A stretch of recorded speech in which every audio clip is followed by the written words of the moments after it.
Good morning, Tim. Thank you for joining me this morning. Tim Johnson is the director of the Aviation Environment Federation. And I've asked him to tell me in just a short response why he thinks we've moved so slowly to deal with the polluting effects of burning carbon out of the back of aircraft, and maybe to talk a little about what would make a difference now. Tim, 5 minutes, what's your view? So thanks very much, Harold, for the opportunity just to quickly sort of set out our views on these topics. I mean, I think the starting point for this is that, we have to believe that we can get zero carbon fuels and propulsion. It is the only solution for aviation if it wants to sort of sustain its operations. And we know this is going to be a really sort of long-term project to deliver that at scale. But, we have to start now. We have to look at things like hydrogen fuel cells, full electrification, and things that are capable of taking a plane, not just a couple of 100 kilometers, but several thousand kilometers with a normal payload of passengers and their baggage and freight. So that's the decarbonisation vision. I think in the short term, while we start all these projects, we do need to think about how we have a mix of technology that will sort of make the industry more efficient. We have to look at some of those operational inefficiencies that currently exist, some of them in the airspace system, some of them just in the way that we utilize aircraft. Correctly matching aircraft to the mission that they're designed to perform, so you get the most out of it. Looking at the seating capacities. These things are like the quick wins that we can be doing on the short term, but the long-term focus has to be on those zero carbon fuels and propulsion. And I think if we don't do that, the industry cannot assume that airport capacity and demand are sort of, no-go areas in terms of policies. We have to make sure that both airport capacity and demand are aligned to a net zero vision. And if we can do that, then well and good, we can achieve both goals. We can continue to cater for the demand for travel, and at the same time we can realise our vision of decarbonisation. But if we don't, then I think governments have to start looking at that airport capacity question and perhaps questioning whether those airports can expand in the future until they actually have the answers in place.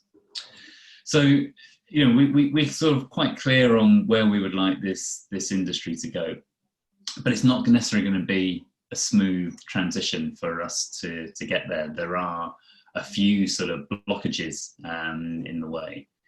Perhaps the biggest blockage is cost. So we have an industry at the moment that's trying to recover from the pandemic. There aren't that many people flying. There are lots of costs that the industry are already committed to.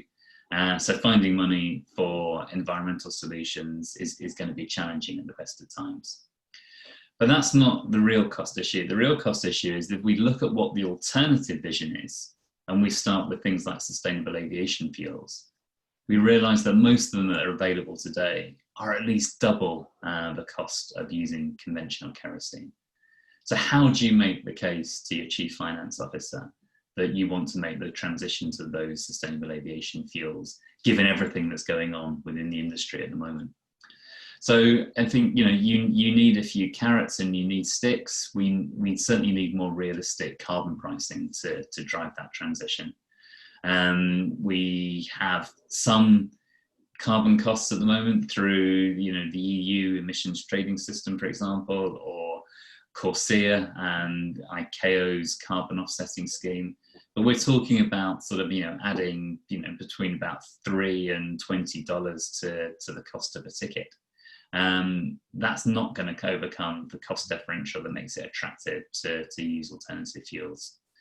So there's certainly a role for governments here to think about creating the right sort of infrastructure and policies that will encourage that to come through. And I'll come back to that in just a moment.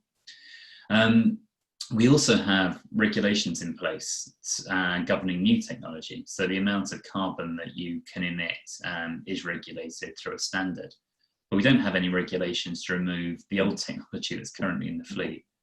So we can't just think about this in terms of new tech. We have to also think about it on a fleet-wide basis and think about how you get the overall gains.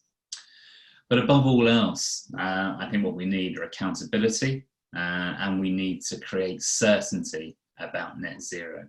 It can't just be an aspiration. I think that's the way the industry has operated for decades now, that there is an aspiration to do the right thing.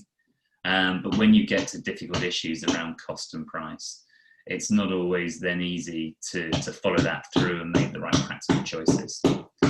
So we would like to allow states to show more ambition than they are currently permitted to do. So we certainly need ICAO, and we need that sort of minimum level of ambition, but we need the ability for states to go further without feeling that they're going to be threatened with legal action or pressure to step down. We certainly need a long-term climate goal that's fully aligned to net zero. We don't have that at the moment. ICAO is working on one, and it really needs to make sure that that is in place by 2022, which is the date of its next assembly. Because if we have that climate goal, then we can create the certainty that we have a pathway from where we are today to where we need to get to by 2050. And I think with that certainty, you will encourage the private sector investment. I mean, in some ways, this should be a no-brainer. There's an industry that needs to decarbonize. There are technology solutions on the table, but there's been a reluctance for those private investors and the fuel suppliers to engage, because they sort of think, well, unless there's actually rules and policies in place to take us there, then we feel that there's, the airlines that ultimately are not going to pay. And therefore, given that, the investment's not being made. So we really need to encourage that private sector investment. And I think if we can do all of those things, then we have a realistic chance of getting to net zero in the next 3 decades. Thanks, Tim. So what I'm taking away from that is all of the things I'm taking away is that getting to net zero is theoretically and probably practically possible with sufficient investment by the private sector. But rather like the car industry, that moved quickly once it was clear that regulation was going to change the marketplace. But we haven't seen that on aviation. And what worries me is that people are still ordering planes which 30 years from now will still be flying well past 2050, and which will not be compliant with a net zero objective. So in a sense, anybody who's now investing in a plane or a hotel for that matter, which will not be net zero by 2020, is crazy, aren't they? Yes, I mean, you're quite right about the sort of longevity of an aircraft once it enters into service. I mean, I think we're fortunate in some ways that if we can generate surplus renewable fuels, if we can find plentiful sources of hydrogen, then we can actually generate synthetic fuels that will be zero carbon. And they can, of course, operate using the technology that's entering the fleet today. We don't need anything new to do that. So, it's one of the reasons why we advocate for a fleet-wide solution, because you're quite right. It's not just about new tech. Hopefully by 2040, 2045, we will start to see those electric aircraft coming into service and on a sort of mass sort of commercial aviation scale. But if 90% of the fleet is still a conventional technology that's been sort of built and enters service in the next decade or so, then we still have that problem to get to. So yes, we need to sort of revolutionize the way that we use aviation in terms of propulsion, but we do actually have potentially synthetic fuel options that we could use for what's the remainder of the conventional fleet that'll still be flying. Thanks very much indeed, Tim. That's an optimistic view, or at least perhaps a hopeful view. It really depends, doesn't it, on the response of the private sector and of government regulation, because I hear in the subtext of what you're saying that without some regulatory change which will change the future for the market, we're not going to get there just by market means alone, because it is going to be more expensive to fly that way.